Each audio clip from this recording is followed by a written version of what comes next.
जायते म्रियते वा विपश्चित्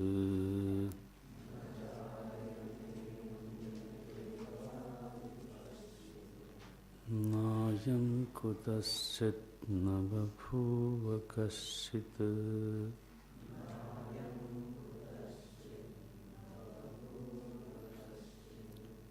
अजो नित्यः शाश्वतोऽयं पुराणः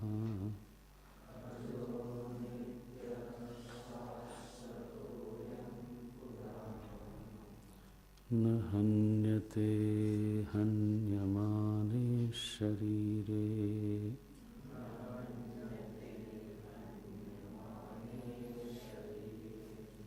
न हन्यते हन्यमाने शरीरे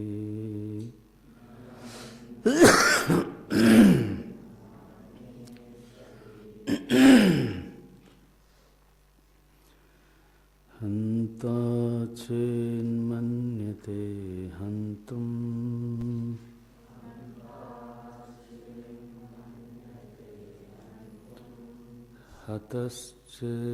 हतश्चेन्मन्यते हतम्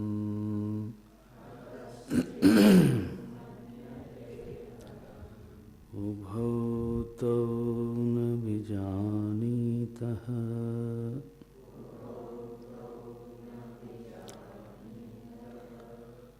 नायं हन्ति न हन्यते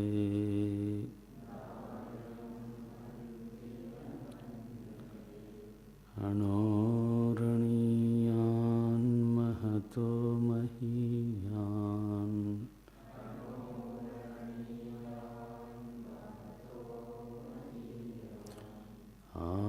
आत्मास्य जन्तोर्निहितो गुहायाम्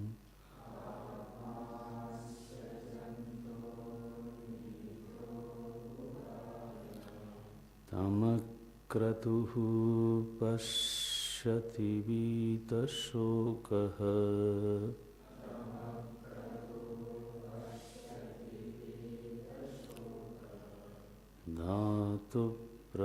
धातुप्रसादान् महिमानमात्मनः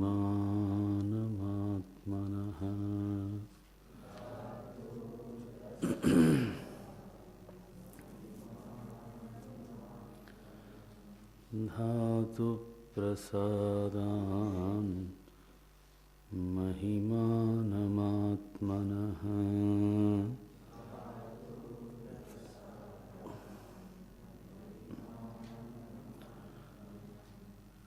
आसीनो दूरं व्रजति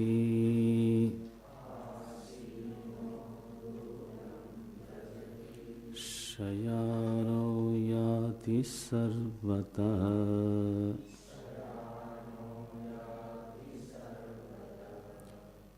कस्तं मदामदं देवम्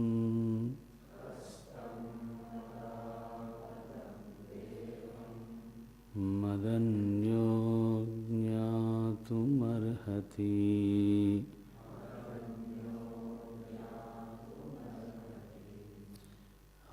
आसीनो दूरं व्रजति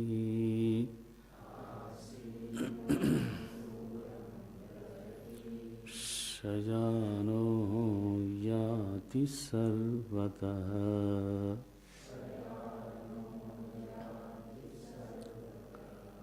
कस्तं मदामदं देवम्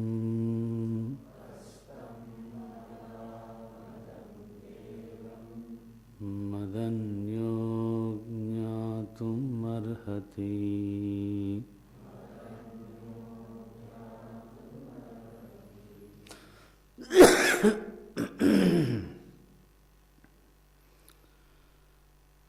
आसीनः अवस्थितः अचलः एव सन् दूरं व्रजति शयानो याति सर्वतः एवं असौ आत्मा देवः मदामदः समदः अमदश्च सहर्षः अहर्षश्च विरुद्ध धर्मवान अतः अशक्यत्वात् ज्ञातुम कह तम मदामदं देवं मदन्यो ज्ञातुम अर्हति। अस्मदादेः एव सूक्ष्मबुद्धेः पंडितस्य कस्यचित् विज्ञेयोजमात्मा स्थिति गति नित्यानित्यादि विरुद्ध अनेक धर्मोपाधिकत्वात् विरुद्ध धर्मवत्वात् विश्वरूप इव चिंतामणिवत् अवभासते। अतः दुर्विज्ञेयत्वं दर्शयति कह तम मदन्यो ज्ञातुम अर्हति इति। करणानाम् उपशमः शयनं करणजनितस्य एकदेश विज्ञानस्य उपशमः शयानस्य भवति। यदा च एवं केवल सामान्य विज्ञानत्वात् सर्वतो याति इव यदा विशेष विज्ञानस्थः स्वेन रूपेण स्थितः इव सन्न मन आदि गतिषु तद उपाधिकत्वात् दूरं व्रजति इव स च इहैव वर्तते।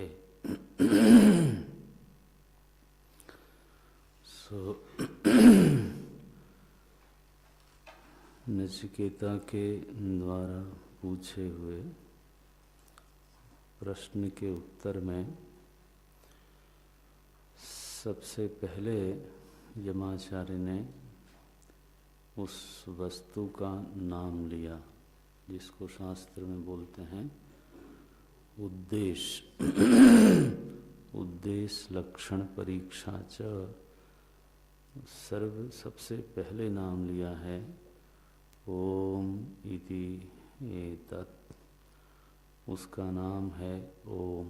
श्रुतियों में प्रसिद्ध तुम्हारे पूछे हुए तत्व का नाम है ओम। ओम इत्येतत्। फिर उस नाम की महिमा का व्याख्यान किया है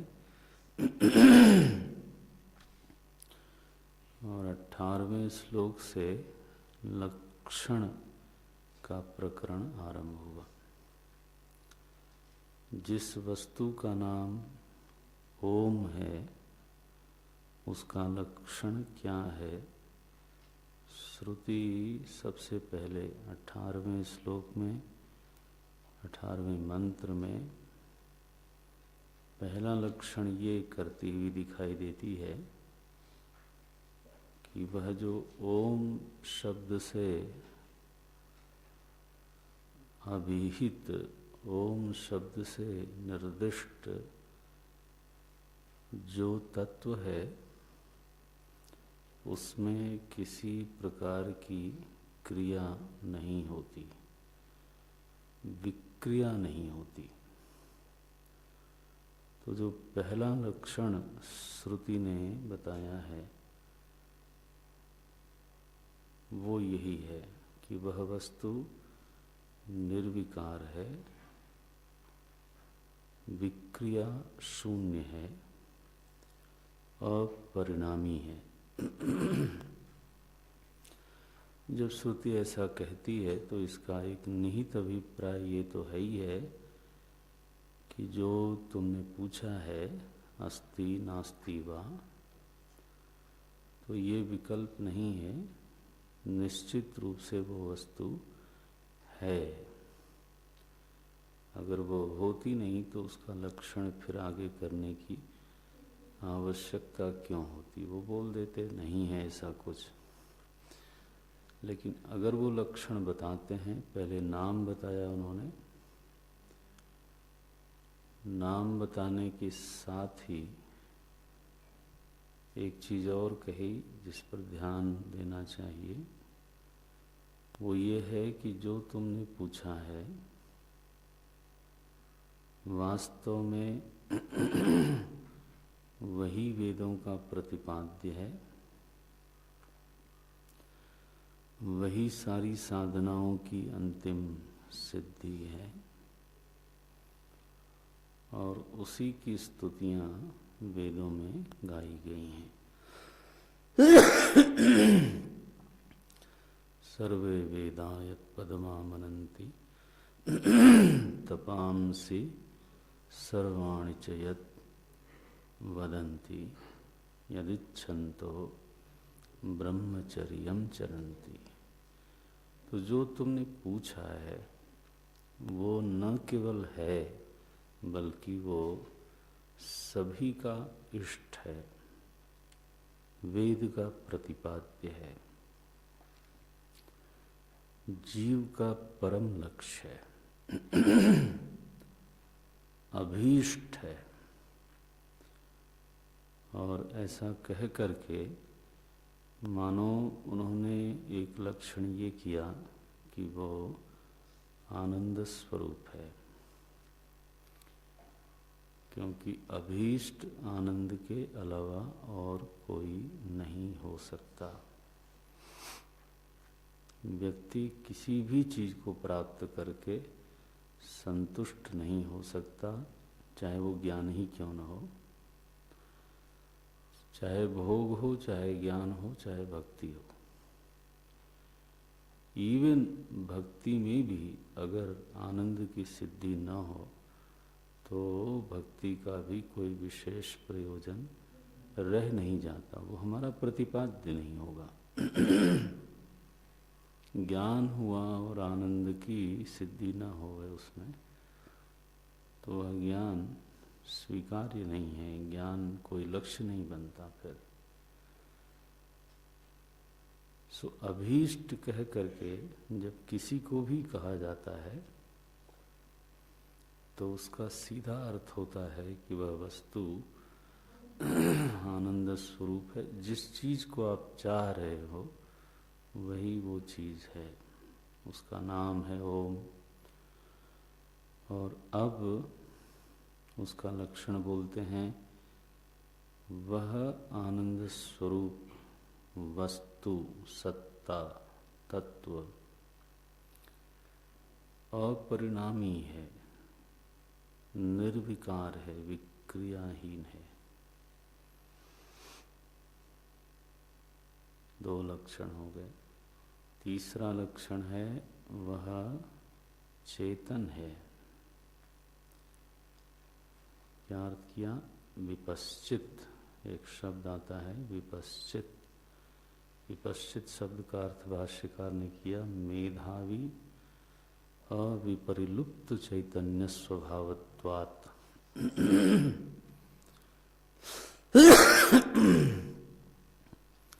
वह ऐसी चेतना है जिसका कभी लोप नहीं होता।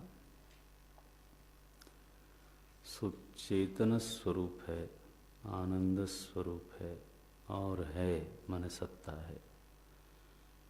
तीन लक्षण हुए। चौथा लक्षण है वो निर्विकार है, परिणाम प्रक्रिया से रहित है। सारी विक्रियाओं का निषेध करने के लिए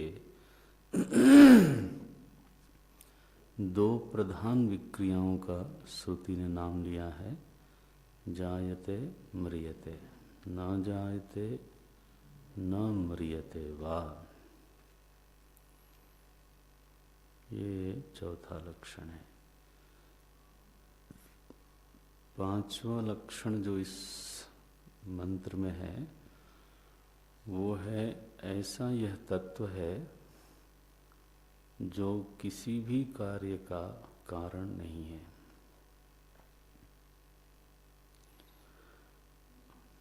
अपरिणामी होने के कारण स्वभावतः वो किसी का भी कारण नहीं बनता। इसका अभिप्राय है कि उससे किसी की उत्पत्ति नहीं हुई है।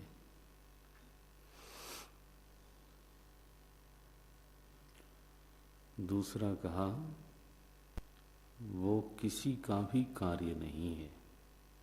ये बहुत बड़ा वाक्य है। सारे वेदांत के जो अन्य संप्रदाय हैं उनका इस वाक्य से विरोध होता है। नायम कुतश्चित न बभूव कश्चित, न वो किसी का कार्य है न उसका कोई कारण है। न उसका कोई कार्य है, न वो किसी का कार्य है, न उसका कोई कार्य है। ये माने एक ऐसा तत्व है जो स्वयं सिद्ध है और कार्य कारण की परिधि से अतीत है। नचिकेता ने यही प्रश्न किया था, अन्यत्र अस्मात् कृताकृतात्।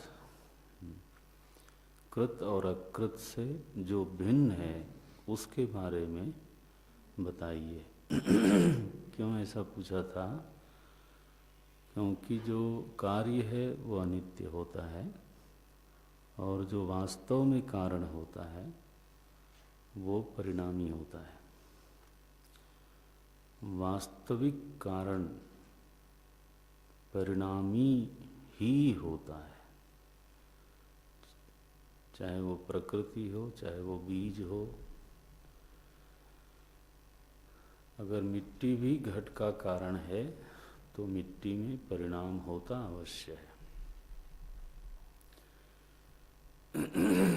मिट्टी में जल मिलाया जाता है, बिना जल मिलाए घट का कारण नहीं बनती वो। उसका जो केमिकल प्रॉपर्टी है वो बदलती है। उसके बिना माने जो साधारण मिट्टी है और जो घट में स्थित मिट्टी है दोनों केमिकली एक नहीं होते। सो कारण में परिणाम बिल्कुल घट जाएगा। इसलिए नचिकेता ने प्रश्न किया कि वो कारण नहीं होना चाहिए। अगर ऐसी कोई चीज़ है जिसको हम नित्य कहना चाहते हैं तो उसको कारण नहीं ही होना चाहिए और कार्य तो बिल्कुल ही नहीं होना चाहिए, क्योंकि कार्य का तो मतलब ही है जो उत्पन्न हो। तो श्रुति ने यहाँ नचिकेता के पूछे हुए प्रश्न के बिल्कुल अनुरूप उत्तर दिया है। नायम कुतश्चित अयम कुतश्चित न अस्ति।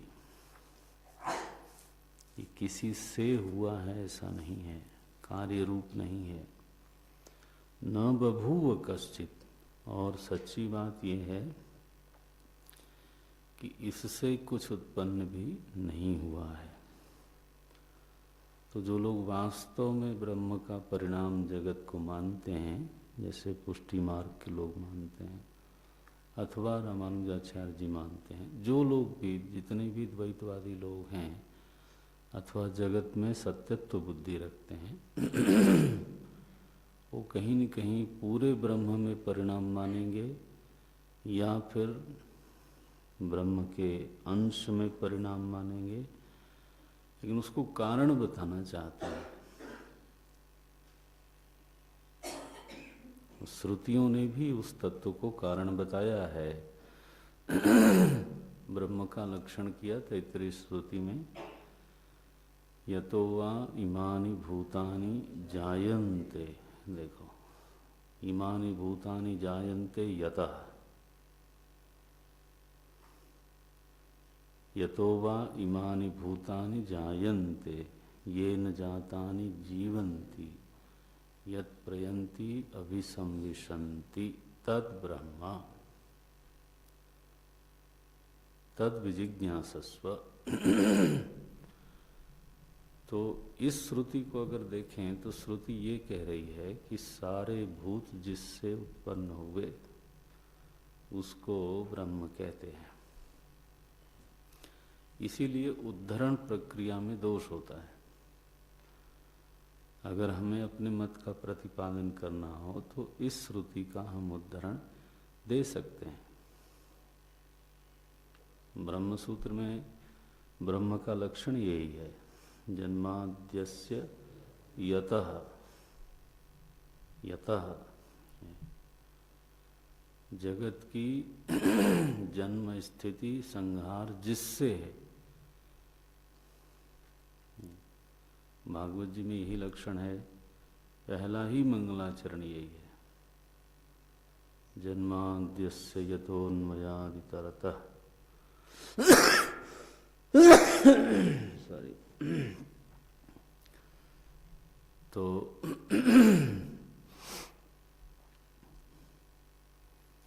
तो लक्षण तो प्रायः यही होता है श्रुतियों में। हमारे भगवद गीता में इसी तरह का लक्षण है,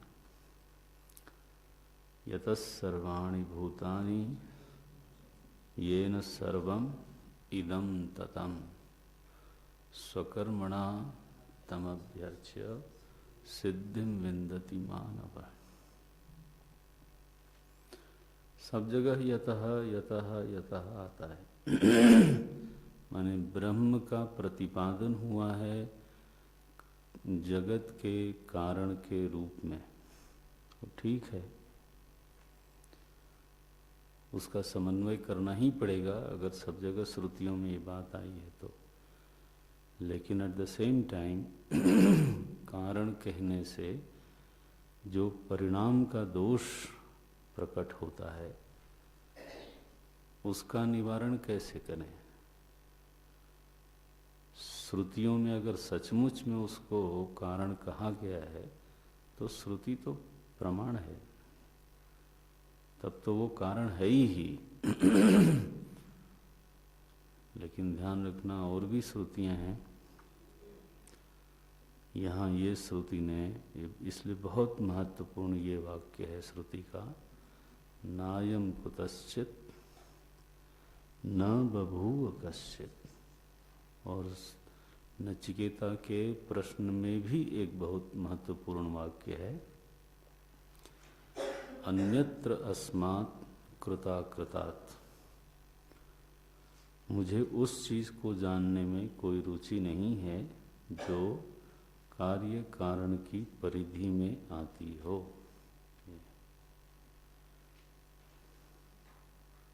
वो कार्य हो तो भी नहीं जानना है, कारण हो तो भी नहीं जानना है। तो आप सोचो, ब्रह्म का प्रतिपादन श्रुतियों में ही हुआ है कारण के रूप में, कार्य के रूप में कहीं उसका प्रतिपादन नहीं हुआ। लेकिन कारण के रूप में यस, कारण के रूप में ब्रह्म का प्रतिपादन बार बार हुआ है। यह एक श्रुति है जो साफ साफ मना करती है नहीं।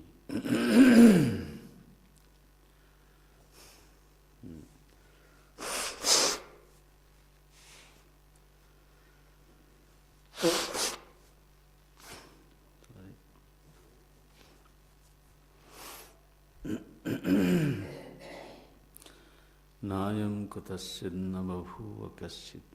एक और श्रुति है, ऐसी अनेक श्रुतियां हैं जो कारण का निषेध करती हैं। एक श्रुति है अपूर्वम अनपरः। अपूर्वम माने इसके पहले कोई कारण नहीं था, अनपरः और इसके बाद कुछ हुआ नहीं। ये कई बार ये वाक्य छोटे से होते हैं और हमारे ध्यान से निकल जाते हैं, लेकिन ध्यान रखना प्रमाण वाक्य है और सिद्धांत का वो केंद्र होता है। अगर ये वाक्य मानो इस तरह के वाक्य हमको न मिलें तो सिद्धांत यही बनेगा कि ब्रह्म जगत का कारण है वास्तव में कारण है और इसलिए परिणामी होना पड़ेगा उसको, और फिर न जायते म्रियते से उसकी संगति लगेगी नहीं। तो इस श्रुति को देखना, न जायते म्रियते वा विपश्चित नायम कुतश्चित न बभूव कश्चित न अयम आत्मा कुतश्चित कारणात् बभूव स्वस्माच्च आत्मनः न बभूव कश्चित अर्थांतरभूतः।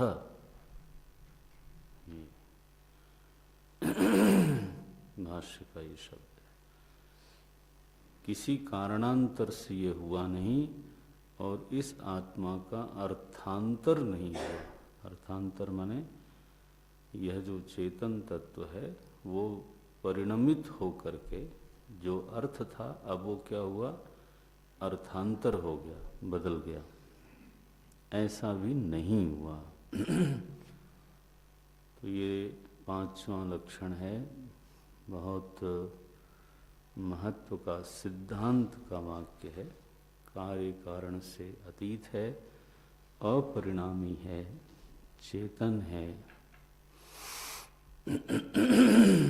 आनंद स्वरूप है और उसका नाम है ओम।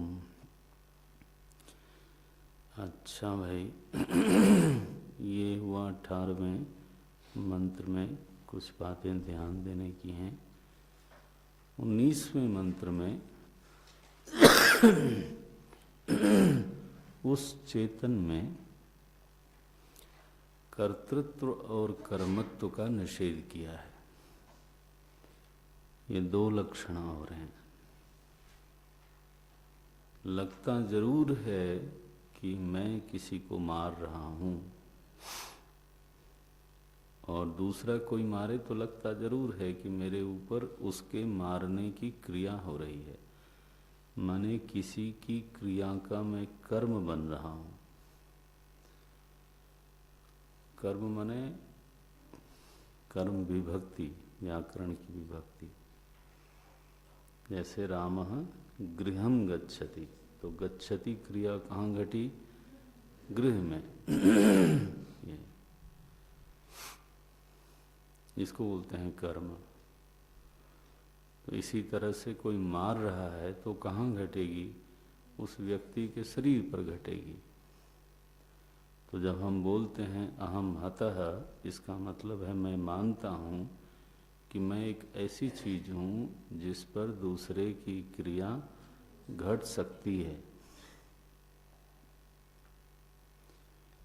मुझ में ये संभावना है, मेरा अस्तित्व इस प्रकार का है कि जिस पर दूसरे की क्रिया घट सकती है। तभी मैं बोल सकता हूँ अहम हतः। इसका अभिप्राय हुआ कि अगर ये वृत्ति हमारे चित्त में उदित होती है, इसका अभिप्राय ये हुआ कि मैं अपने को निर्विकार रूप में, निराकार रूप में, विशुद्ध चेतन के रूप में नहीं जानता। जब तक यह वृत्ति मेरा साथ नहीं छोड़ती, गंभीर बात है, ये वृत्ति साथ छोड़ दी तो आप जीवन मुक्त हो।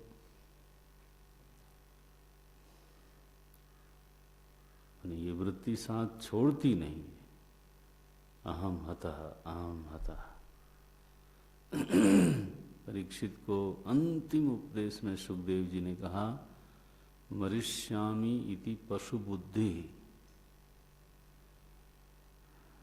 बोले मैं मरूंगा, यह जो चित्त में वृत्ति है ये पशु बुद्धि है। पशु बुद्धि का मतलब है आविद्यत बुद्धि है। यह विद्या का एक तरह से लिंग है, एक तरह का मापदंड हो गया है ना, कि मुझे अपने स्वरूप में प्रतिष्ठा प्राप्त है या नहीं है। बस यह अविद्या का ध्वज है, ध्वज फहराता रहता है। अहम हता। दूसरा, चित्त में ये प्रत्यय उठे कि मैं मारने वाला हूं, मार सकता हूं, मारने वाला हूं, ये दूसरा चिन्ह है अविद्या का। उभौ तौ न बीजानीता। श्रुति ने कहा इन दो प्रत्ययों वाला जो भी कोई है, चाहे वो कितना बड़ा योगी हो, महात्मा हो, सिद्ध हो, दुनिया में प्रसिद्ध हो, जो उसके चित्त में ध्वजा फहरा रही है वो ध्वजा अविद्या की है। और एक ईमानदार साधक को निरंतर प्रयास होना चाहिए कि स्वरूप प्रतिष्ठा अंतिम समाधान है। अगर अविद्या महारानी पूरी तरह से प्रतिष्ठित दिखाई देती हैं, अगर उनका ध्वज फहर रहा है, तो हमारा समाधान किधर है? ये हंता चेत मन्यते हंतुम, हतश्चेत मन्यते हतम। हंता शब्द से व्यापक अर्थ लिया जाता है कर्ता, क्योंकि हनन एक क्रिया है, तो समस्त क्रियाओं का अगर मैं ये मानता हूं कि मैं करने वाला हूं, और हता शब्द का अर्थ लिया जाता है कर्म, तो अहम में यदि कर्तृत्व भाषित हो रहा है, अहम में यदि कर्मत्व भाषित हो रहा है, तो न बीजानीता,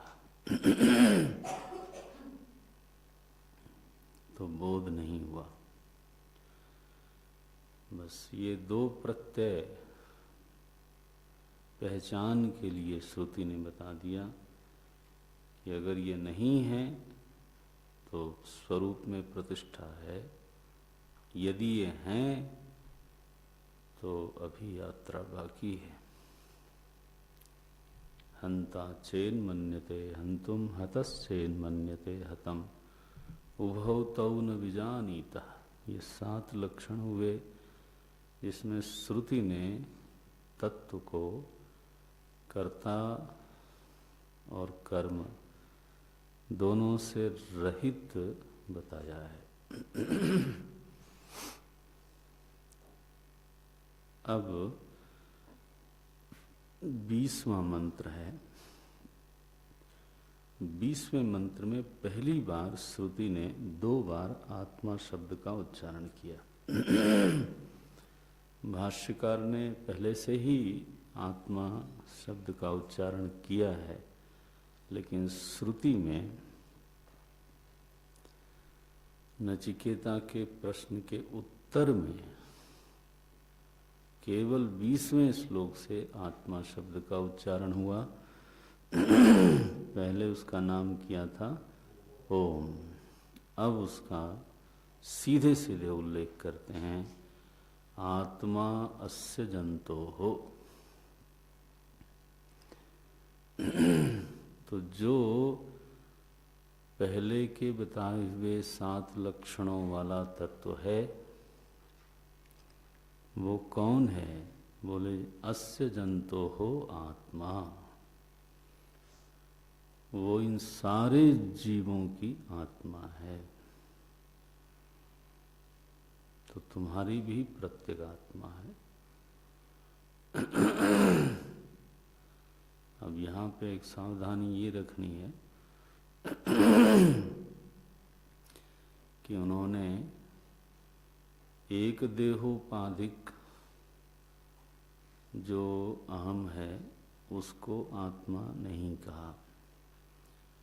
अस्य जंतो हो इस प्राणी जात, इस जीव की आत्मा है, इस तरह का उच्चारण किया है।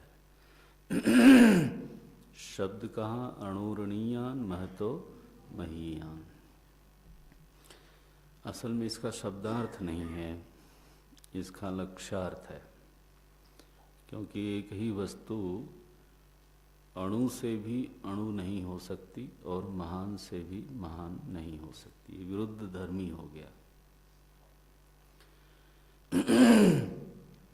तो इसका अभिप्राय क्या हुआ? इसका अभिप्राय हुआ, अंडरलाइन कर लेना आप, बहुत बड़ा वाक्य है ये, सर्व नाम रूप वस्तुपादिकत्वात्। ये आत्मा ऐसी वस्तु है कि सारे नाम उसी के हैं और सारे रूप उसी के हैं। आया? समझ में आया? सर्व नाम रूप उपाधिकत्वात्। आप लोग समष्टि पढ़ते हो, सुनते हो। समष्टि स्थूल प्रपंच और सूक्ष्म प्रपंच जिसकी उपाधि है, उसी बात को थोड़ा दूसरे ढंग से भाष्यकार ने कहा। कई बार ये बात समझ में, कोई किसी को कैसे समझ में आ जाती है, किसी को कोई चीज़ समझ में आ जाती है। यहाँ लिखते हैं सर्वनाम रूप उपाधिकत्वात्, सारी ही वस्तुएं उसी की उपाधि है।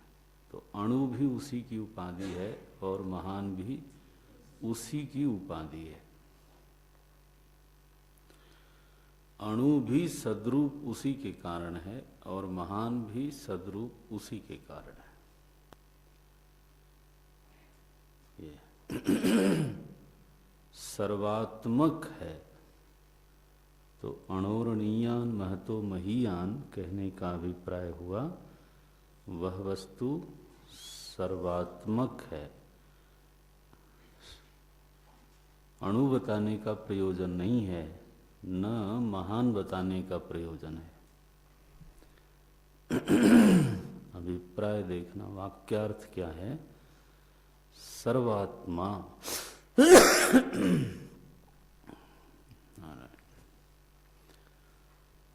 सर्वात्मा है, सर्वात्मक है। ये भाष्यकार लिखते हैं, अणु महद्वा, स्वर्णिम पंक्तियां हैं, अणु महद्वा यद अस्ति लोके। अणु हो चाहे महान हो, दुनिया में चाहे जो भी चीज है, यद अस्ति वस्तु, यद अस्ति लोके, यदस्ति लोके वस्तु, तत्तेन एव आत्मना नित्येन आत्मवत् संभवति। वो सब की सब उस आत्मा से ही आत्मवान होती हैं। और अगर ऐसा न होता, लिखते हैं तदात्मना विनिर्मुक्तम असत संपद्यते। उस आत्मा से रहित होने पर प्रत्येक वस्तु असद हो जाएगी। असत संपद्यते, इसका अभिप्राय हुआ कि जो सद्रूपता है जगत में, वो आत्मदेव के कारण है। तस्मात् असौ एव आत्मा अणोहो अणीयान महतो महीयान। कारण सर्वनाम वस्तु रूप, सर्वनाम रूप वस्तु उपाधिकत्वात्। ये तो सर्वात्मा है। आत्मा शब्द का प्रयोग किया 20वें मंत्र में, लेकिन वो व्यष्टि जीव न कोई समझ ले, इसके लिए श्रुति ने अणोरणीयान महतो महीयान शब्द को साथ में रखा। प्राय इसका अर्थ दूसरे ढंग से लोग लेते हैं, अणोरणीयान महतो महीयान का। कभी कभी ऐसा दृष्टांत देते हैं जैसे आकाश है वो सुई के छिद्र में भी है और सारी दुनिया उसी में है। ये भाव नहीं है। सर्वात्म अणोरणीयान महतो महीयान का अभिप्राय अगर आपने सर्वात्म समझा तब ठीक समझा, और उससे हटके अगर कुछ समझा वो ठीक नहीं समझा, बस। तो संप्रदाय अर्थ यही है। कई लोग छल से केवल अणोरणीयान शब्द उद्धृत करते हैं, इसको बोलते हैं छल, शास्त्रीय छल। प्रतिपादन यह है कि आत्मा अणु है। 10 श्लोकी लिखा है निम्बार्काचार्य जी ने, उसमें आत्मा को उन्होंने अणुरूप कहा है। ज्ञान स्वरूपम अणुरूपम। तो उसमें जिन लोगों ने टीवी पर कृपालु जी महाराज को सुना होगा,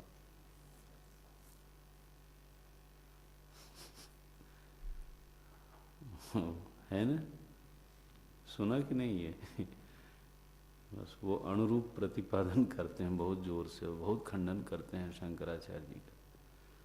शंकराचार्य जी के खंडन करने का अर्थ है सत्य का खंडन करना।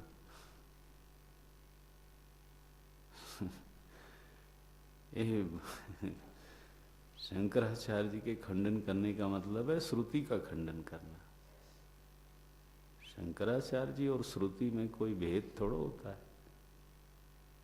वो कोई मत नहीं है उनका। लेकिन वो उद्धरण भी करेंगे तो बस, इसलिए उद्धरण शैली में दोष होता है। अणोरणीयान कहा जाएगा, मैं तो महीयान ना। मैं एक दिन सुन रहा था, तब से सुनना बंद कर दिया। मैंने कहा मन में खंडन होगा फिर क्या फायदा। बोले एषोणुरात्मा चेतसा वेदितव्या। देखो श्रुति बोलती है अयम आत्मा एषः आत्मा अणुः एव एषोणुरात्मा। वहाँ अणु शब्द का अर्थ केवल इतना है कि वो सूक्ष्म बुद्धि से जाना जानने लायक है।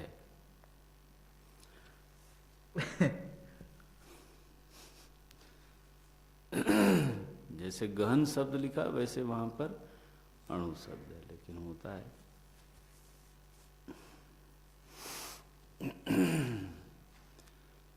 तो उदाहरण बहुत हैं ऐसे। अणु शब्द बहुत बार श्रुति में आते हैं, लेकिन उनका अर्थ अणु हो सकता है क्या, उस पर विचार होना चाहिए। जब लक्षण किया जा रहा है तो समझना चाहिए कि यह लक्षण प्रमाण रूप है, प्रमाण से निकल रहा है। इसका खंडन प्रत्यक्ष से तो होगा नहीं और अनुमान से हो सकता नहीं। तो जब अगर आत्मा का लक्षण ये सिद्ध कर दिया जाए कि बस ये ऐसा ही है तो और कोई विकल्प बचता नहीं, दोष रह जाता है।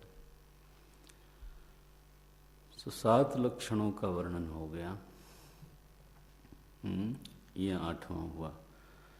वह सर्वात्मा है, सर्व नाम रूपोपाधिक है। कौन? जिससे कुछ भी उत्पन्न नहीं हुआ।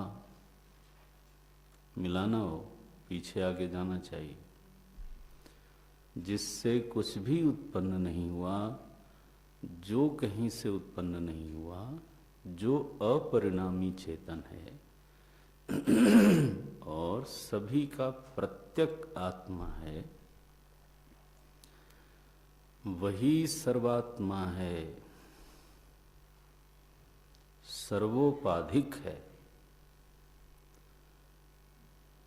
बोले ऐसा जो 8 लक्षणों वाला ये आत्मा है कहाँ है ये? तो फिर दोहराते हैं निहितो गुहायाम, बुद्धि में स्थित है, बुद्धि गुहा में स्थित है। इसका अभिप्राय ये नहीं है कि वो बुद्धि गुहा में ही स्थित है, फिर से तात्पर्य देखना चाहिए। बुद्धि गुहा में स्थित है ऐसा कहने का एक ही हेतु है, तत्र उपलभ्यत्वात्, बस ये याद रखिए। उसकी उपलब्धि अगर किसी को होती है तो वहीं होती है। किस रूप में? बुद्धि के साक्षी के रूप में। इसलिए कहाँ खोजना चाहिए? बोले जहां बुद्धि है। जहां बुद्धि है वहीं कहीं पास में खड़ा होकर उसका साक्षी खड़ा है। बस ये अभिप्राय है। नहीं तो गुहायाम, चीज कहीं मिलनी है, खोज कहीं रहे हैं।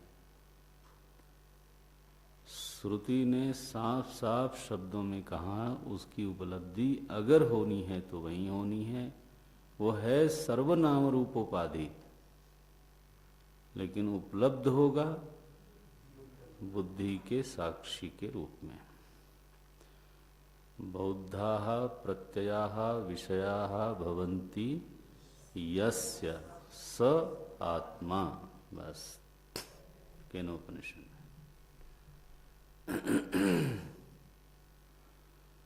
कौन सा मंत्र था? प्रतिबोध विदितम मतम अमृतत्वम ही विन्दते। ये हैं श्रुतियां, अमृत वर्षिणी श्रुतियां हैं, इनको याद रखना चाहिए। तो निहितो गुहायाम। अब अगर अभिप्राय न समझता हो कोई तो श्रुति का जो काव्य है ना, वो कहीं न कहीं व्यक्ति उसमें भ्रमित हो जाए। अच्छा भाई, गुहा में स्थित है, वहीं उसकी प्राप्ति होती है। मिलता किसको है? अब अधिकारी की, यानी 20वें मंत्र में ही उसको एक तो सर्वात्मा कहा, बुद्धि में स्थित कहा, और अब अंत में फिर से अधिकारी की थोड़ी सी बात करती हैं।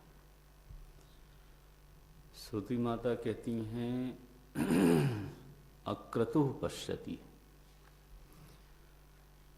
जो विरक्त है, निष्काम है।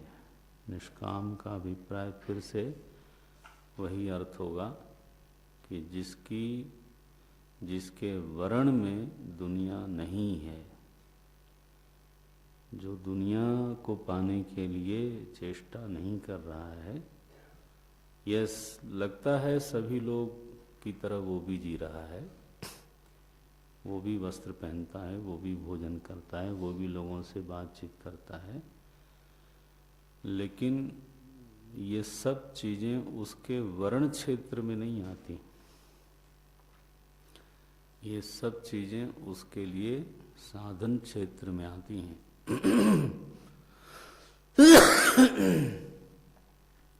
साधन क्षेत्र में किसी को स्वीकार करना अलग चीज है, और वर्ण क्षेत्र में उसी चीज को स्वीकार करना बिल्कुल अलग चीज है।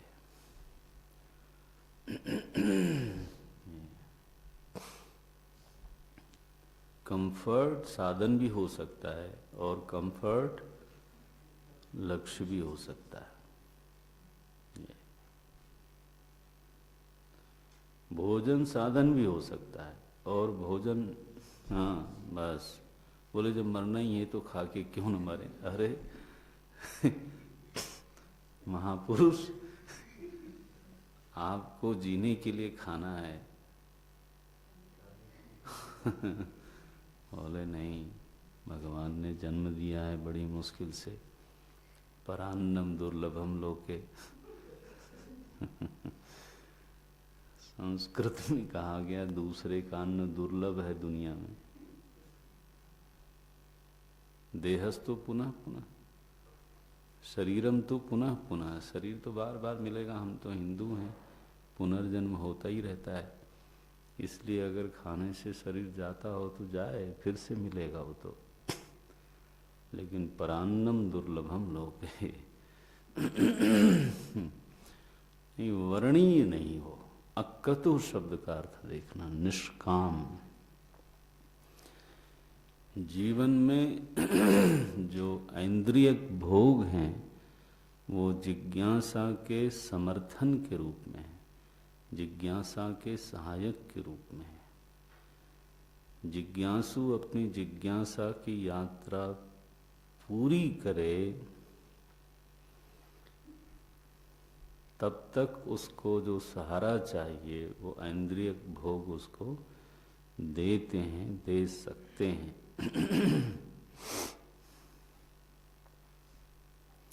अक्रतुः पश्यति, तो निष्काम है वो देखता है। पश्यति शब्द का अर्थ क्या है? संशय विपर्य रहित होके जानना। पश्यति माने न तो दृश्यत्वेन, ध्यान रखना।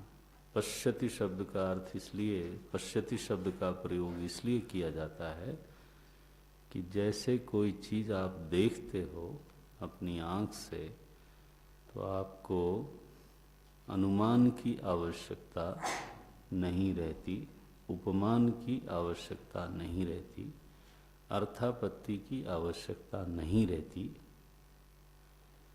किसी प्रमाण की आवश्यकता नहीं रह जाती। क्योंकि जो अनुमान आदि प्रमाण हैं उन सब का जो पर्यवसान होता है वो प्रत्यक्ष में ही होता है। इसलिए शब्द आया प्रत्यक्षम किम प्रमाणम। जब एक चीज प्रत्यक्ष हो गई तो फिर उसमें और किसी प्रमाण की आवश्यकता नहीं है। तो ठीक इसी तरह से, बिल्कुल ठीक इसी तरह से आत्मा का बोध ऐसा असंदिग्ध होता है, आत्मा का बोध ऐसा संशय शून्य होता है, प्रत्यक्षवत, कि उसमें किसी और प्रमाण की आवश्यकता नहीं रहती। इसलिए बोलते हैं पश्यति।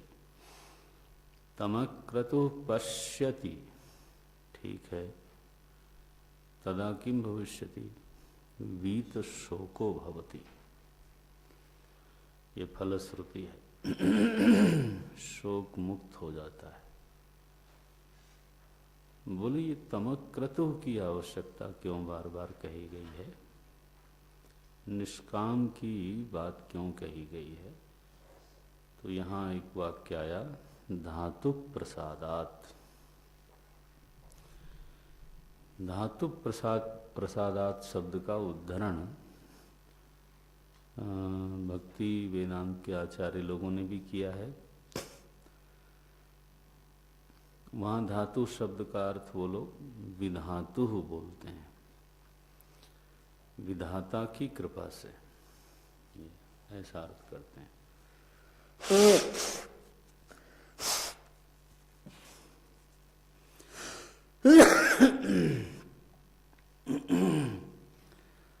विधातु प्रसादात माने जब परमात्मा किसी जीव के ऊपर अनुग्रह करता है तब वह जीव अपने स्वरूप को जान लेता है।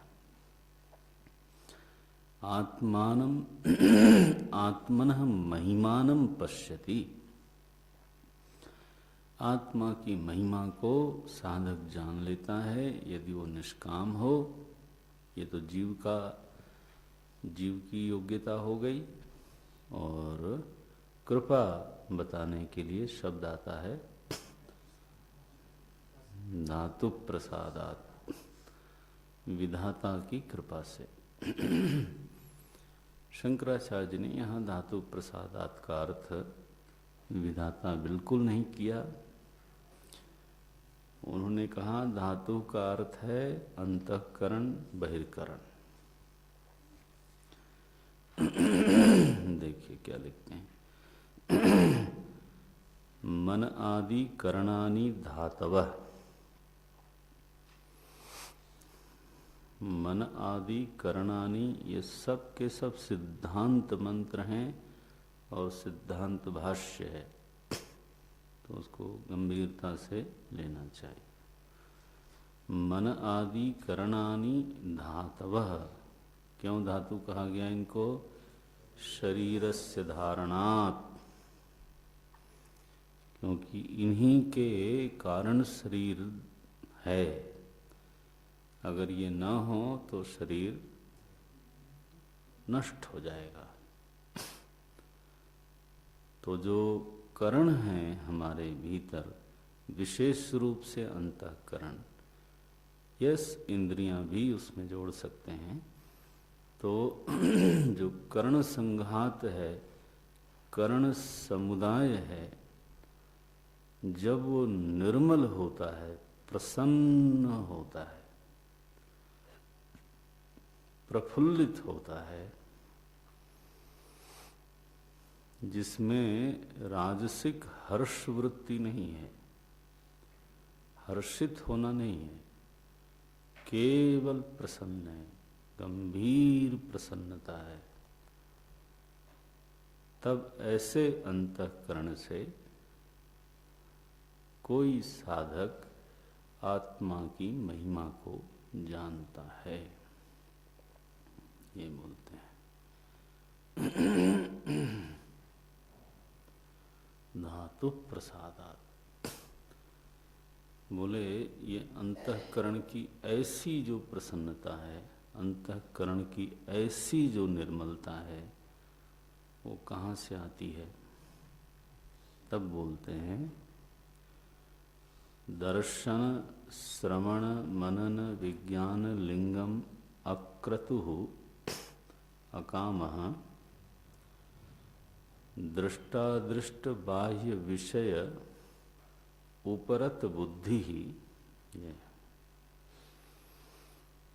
दृष्ट अदृष्ट जितने भी आत्मा से भिन्न वस्तुएं हैं,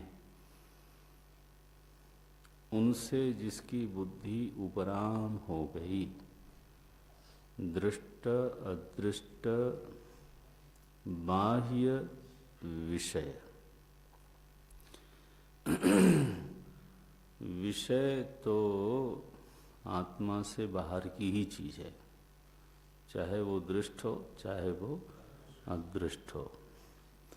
तो जब वृत्ति आत्मातिरिक्त के प्रति उपराम हो जाती है,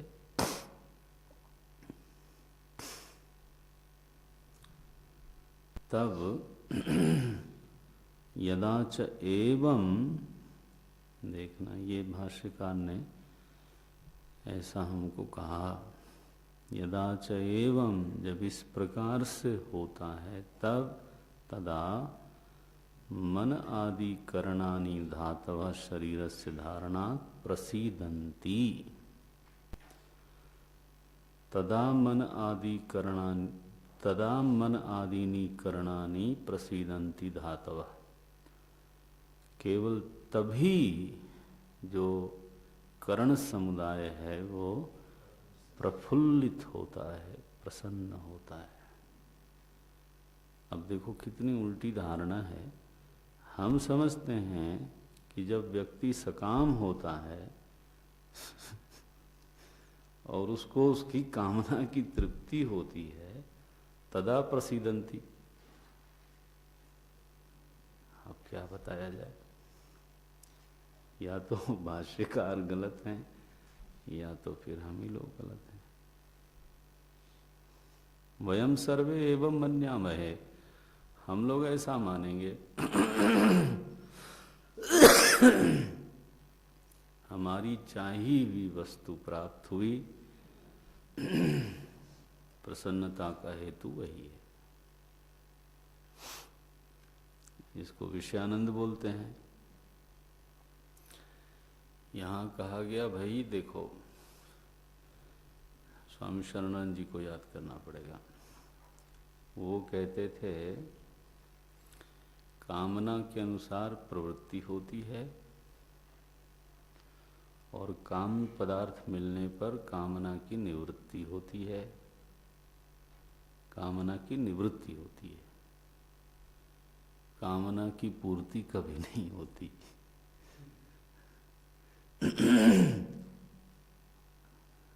हाँ, विचार करना। अब उनका तर्क ये होता था कि अगर कामना की पूर्ति होती तो न जाने अब तक कब तक की हो गई होती।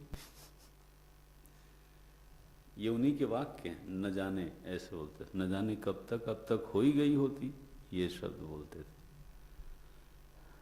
लेकिन ये जो फिर से स्फुरित होती रहती है, इससे सिद्ध यही होता है कि इसकी पूर्ति तो नहीं हुई।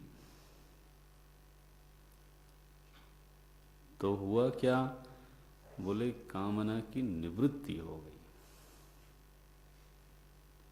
जब कामना हुई तो कामना की प्रवृत्ति हुई, फिर कामना के अनुसार प्रवृत्ति हुई, और फिर काम पदार्थ मिलने पर उस कामना की प्रवृत्ति की निवृत्ति हुई। सच्चाई यही है।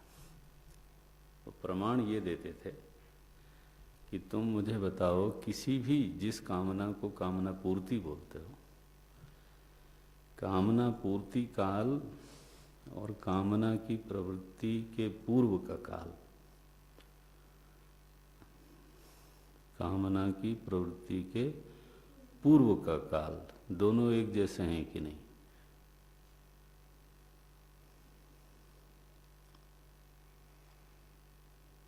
कामना प्रवृत्ति के पूर्व क्षण में चित्त की जो स्थिति थी, हाँ, कामना पूर्ति के पश्चात क्षण में वही स्थिति हुई कि नहीं हुई? तो बीच में क्या हुआ? बोले बीच में घुड़दौड़ हुई, और क्या हुई?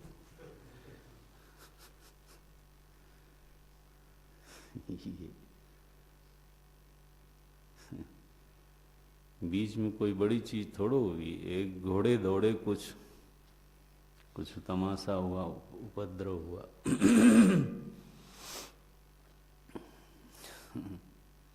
ये ऐसी चीजें हैं जीवन से बहुत गहरे जुड़ी हुई हैं। सारी दुनिया इन्हीं के बूते पे दौड़ भाग रही है, लेकिन इसको बहुत अच्छी तरह से हम लोग समझते नहीं हैं।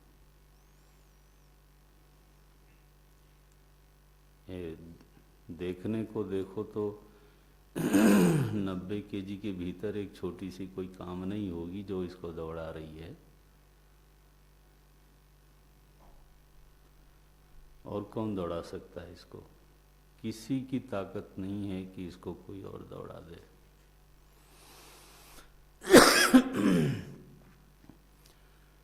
वो बोलते थे, अब उनकी बात याद आ गई तो ये बोलना ही पड़ेगा।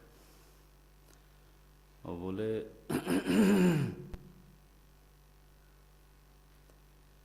किसी की भी सारी कामनाएं पूरी नहीं होती, लेकिन कुछ जरूर पूरी हो जाती हैं। ये एक सच्चाई है। और ये जो स्थिति है वो दरिद्र से दरिद्र की है और समृद्ध से समृद्ध की है। माने समृद्ध से समृद्ध व्यक्ति ये नहीं कह सकता कि मेरी सारी कामनाएं पूरी हो गई, और दरिद्र से दरिद्र ये नहीं कह सकता कि मेरी कोई पूरी नहीं हुई। ना, ये हो नहीं सकता।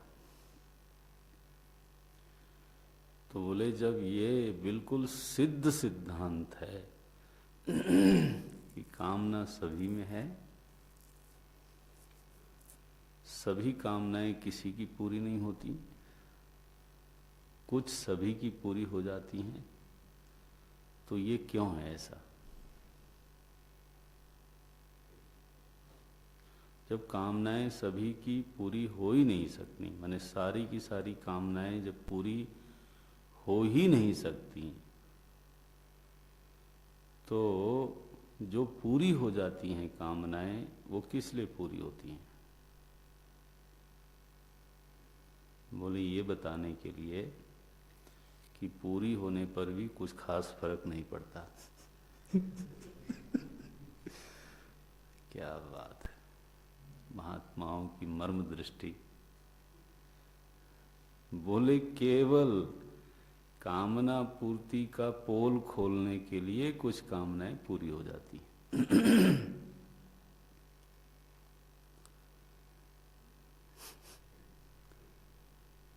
और तुम्हारे पुरुषार्थ की पोल खोलने के लिए कभी भी सारी कामनाएं पूरी नहीं होती। चाहे तुम दुनिया के सबसे धनी व्यक्ति हो, ये स्थिति आज तक जगत में किसी को प्राप्त नहीं हो पाई।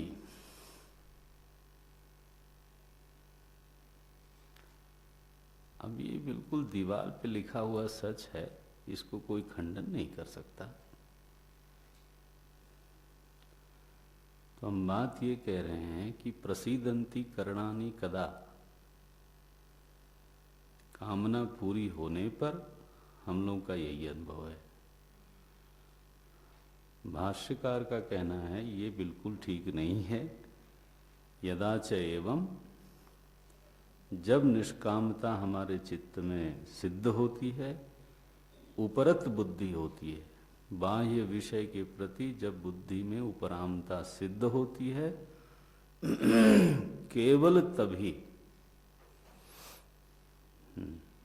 यदा च एवं, यही शब्द लिखा भाष्यकार ने, और मैंने निवेदन किया भाष्यकार और श्रुति में कोई भेद थोड़ा होता है।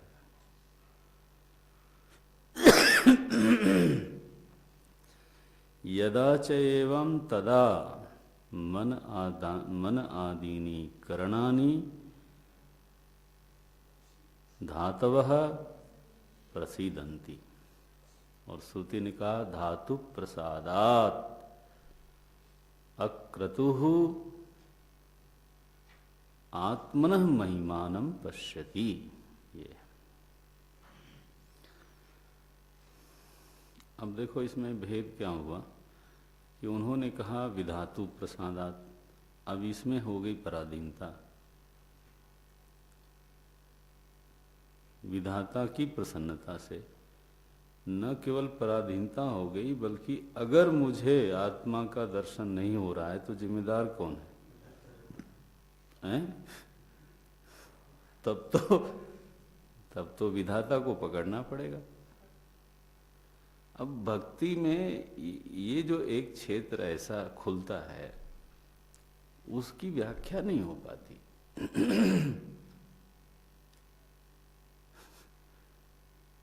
भाई हमको सत्संग क्यों नहीं मिला? बोले राम कृपा बिनु सुलभ न सोई। तो इसलिए अगर हमको सत्संग नहीं मिला तो इसका मतलब है राम जी ने कृपा नहीं की। तो उनसे जाके पूछो। तो बिना सत्संग के विवेक नहीं होता, विवेक के बिना प्रतीति नहीं होती, माने ज्ञान नहीं होता, ज्ञान के बिना प्रतीति नहीं होती, उसके बिना भक्ति नहीं होती। तो अगर मुझ में भक्ति नहीं है तो सारी जिम्मेदारी राम जी पर है। तो अब ऐसा सिद्धांत निकलेगा कि हाँ, तो किसी किसी को हो जाती है जिस पर राम जी, हाँ अब ये बहुत फजीयत है कि राम जी में ही पक्षपात का दोष लगा दिया। भक्ति का प्रतिपादन करने के चक्कर में, ये चक्कर शब्द में जानबूझ के बोल रहा हूं,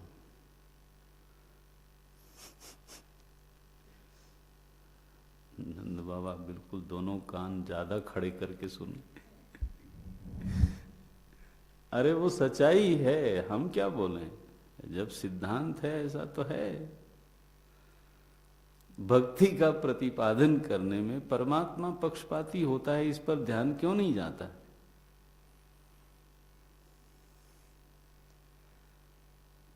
तो भक्ति का प्रतिपादन अलग चीज है भाई। इस तरह की भक्ति का प्रतिपादन विचार से कहीं न कहीं खटकने वाली चीज हो जाती है।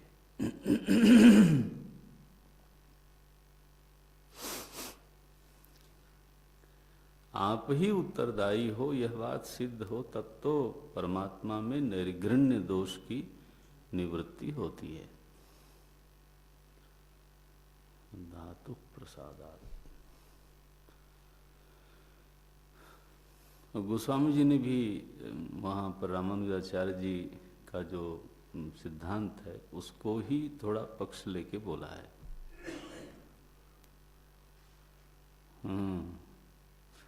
सो जानई जही देहु जनाई। हाँ, जानने के बाद भाष्यकार का जो प्रतिपाद्य है वो स्वीकार है, जानत तुम्हें तुम्हें हो जाए, लेकिन सो जानई जही देहु जनाई।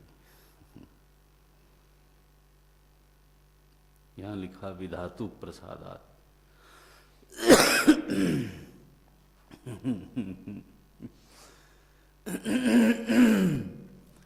विधातु प्रसादात कैसे होगा भाई?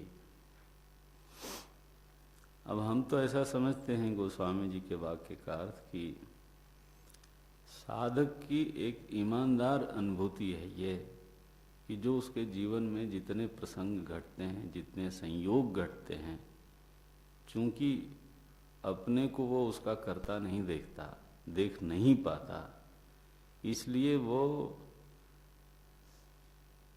बलात् कहता है, अनायास उसके मुंह से निकलता है कि ये सब परमात्मा की दया है, उन्हीं की वजह से सब हुआ और उन्हीं की वजह से हम इस बिंदु तक आए। वहाँ सिद्धांत न हो करके ऐसा हम समझते हैं, वहाँ सिद्धांत का उद्गार न हो करके एक साधक की विनम्र अभिव्यक्ति है ये।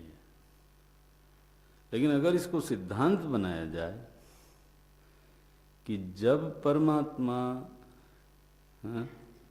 भूले भटके नजर घुमाते हुए जब किसी पर विशेष नजर कर देंगे तब उसको ज्ञान हो जाएगा, अगर कोई ऐसा सिद्धांत बनाता है तो फिर तो मुश्किल होती है कि आखिर वो नजर मेरी ओर क्यों नहीं घुमाता।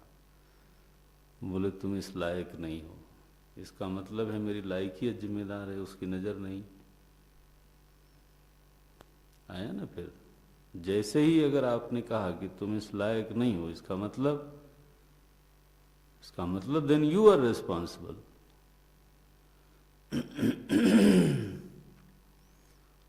तो जो साधक है असल में उसी की जिम्मेदारी है। तो यहाँ यही ठीक है। धातव प्रसीदंती यदा, क्यों ठीक है? विचार से भी ठीक है, अनुभूति से भी ठीक है और श्रुति से भी ठीक है। श्रुति में भी नहीं लगाया, दूसरा श्रुति में धातु प्रसाद के साथ जो शब्द जोड़ा है वो क्या है? अक्रतु। तो अक्रतु का ही धातु प्रसाद के साथ संबंध होगा, इसीलिए दोनों शब्दों को एक साथ रखा गया है। जो वर्तमान मंत्र में ही एक संकेत विद्यमान है, संबंध विद्यमान है, उसका त्याग करके है ना, तो दूसरे अर्थ की अभिलाषा क्यों की जाए? परमात्मा की कृपा नहीं चाहिए फिर? क्या ऐसा अद्वैत वेदांत बोलता है? अद्वैत वेदांत बिल्कुल ऐसा नहीं बोलता,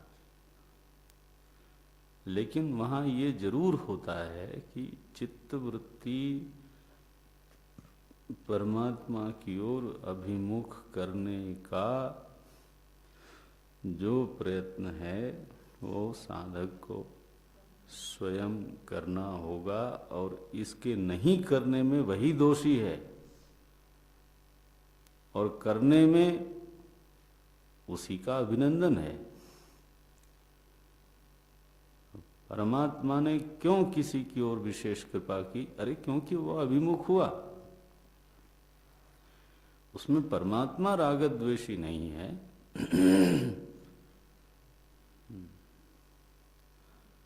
बोले भगवान कृपा करेंगे तो हमारे चित्त को अपनी ओर खींच लेंगे, माने इस पर होती रहती है ना बातचीत, वो सही बात है। प्रतिपादन करते हैं लोग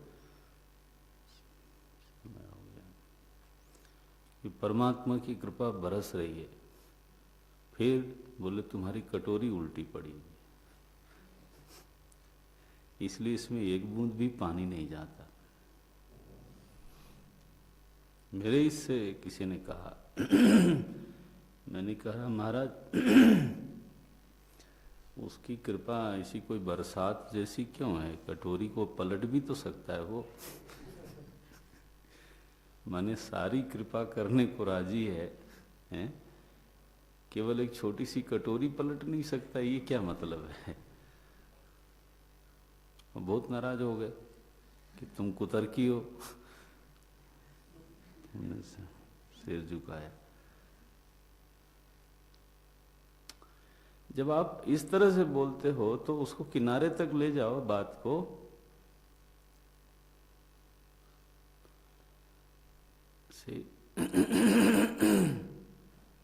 तो हमारे चित्त को क्या प्रभु जो है अपनी ओर खींच नहीं सकता?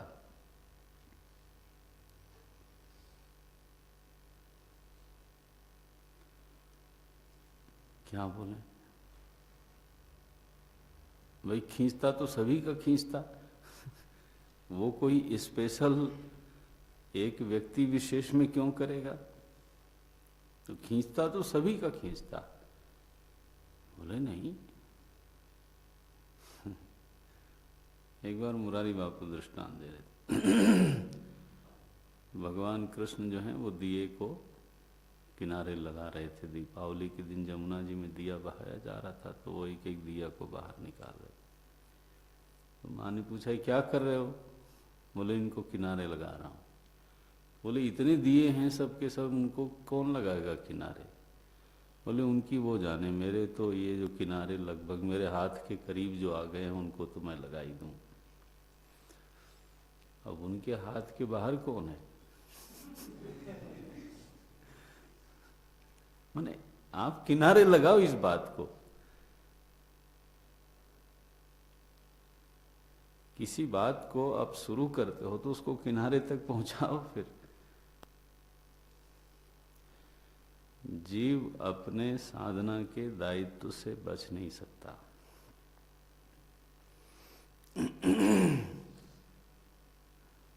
उसका जो अपना इनिशिएशन है वो उससे उसको बचाया नहीं जा सकता, या इससे उसको ऐसा कोई सिद्धांत नहीं बनाया जा सकता जिसमें उसकी कोई भूमिका ना हो। ये हम हृदय से इस बात को समझते हैं कि परमात्मा भीतर खींचता है अपनी ओर, ये हम जानते हैं। लेकिन फिर सबको क्यों नहीं खींचता, इस प्रश्न का उत्तर भी चाहते हैं भाई। अगर खींचता है, वो सच्चाई है कि वो खींचता है, वो न खींचे तो हमारी क्या औकात है कि हम दूसरी चीजों से उपराम हो जाएं।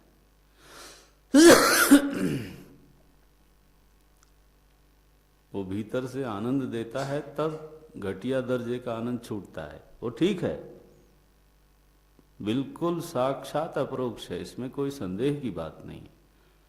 लेकिन फिर दूसरों को क्यों नहीं, ये तो प्रश्न रह ही जाता है। फिर बोले दूसरे इस लायक नहीं है, फिर से वही बात। इसका मतलब है व्यक्ति को लायक बनने की पहली साधना करनी पड़ेगी। बोले व्यक्ति की क्या हिम्मत है, वो क्या साधना कर सकता है? ये गोल गोल घूमने से काम कैसे चलेगा भाई? व्यक्ति की साधना करनी पड़ेगी उसको। विषय सुख से जब उसका मोह भंग होता है,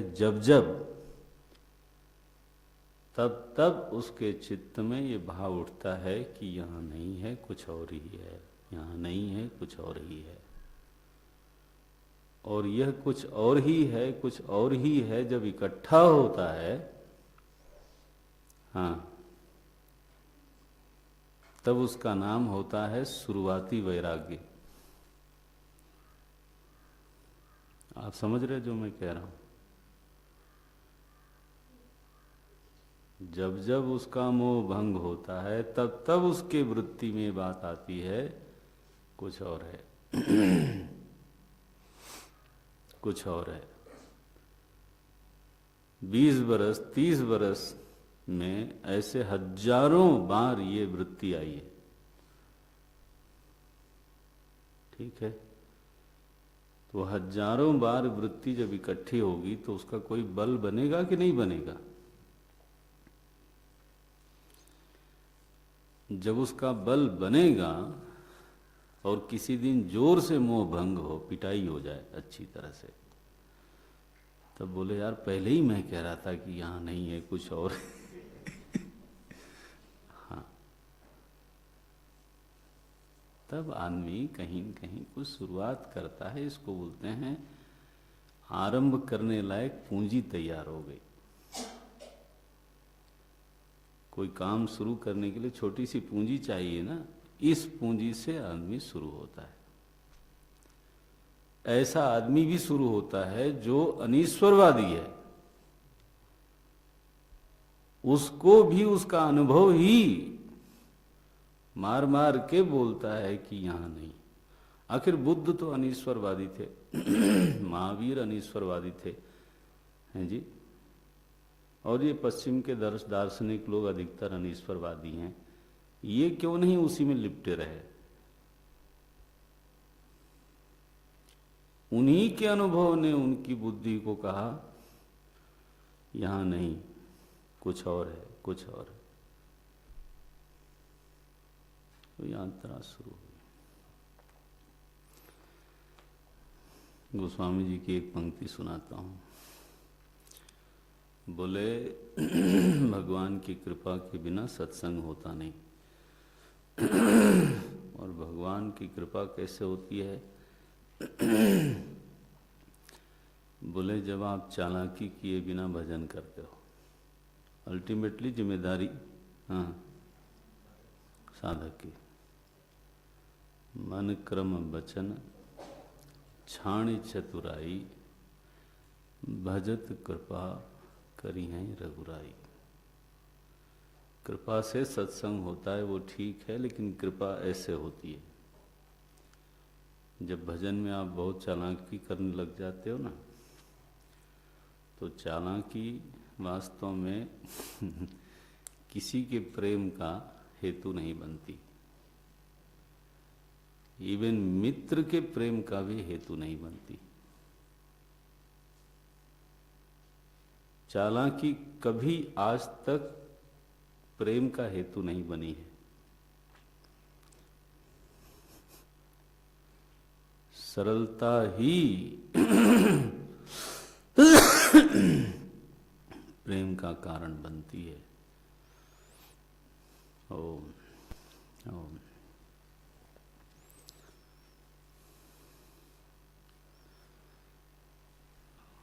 ओम पूर्णमदः पूर्णमिदं पूर्णात् पूर्णमुदच्यते पूर्णस्य पूर्णमादाय पूर्णमेवावशिष्यते।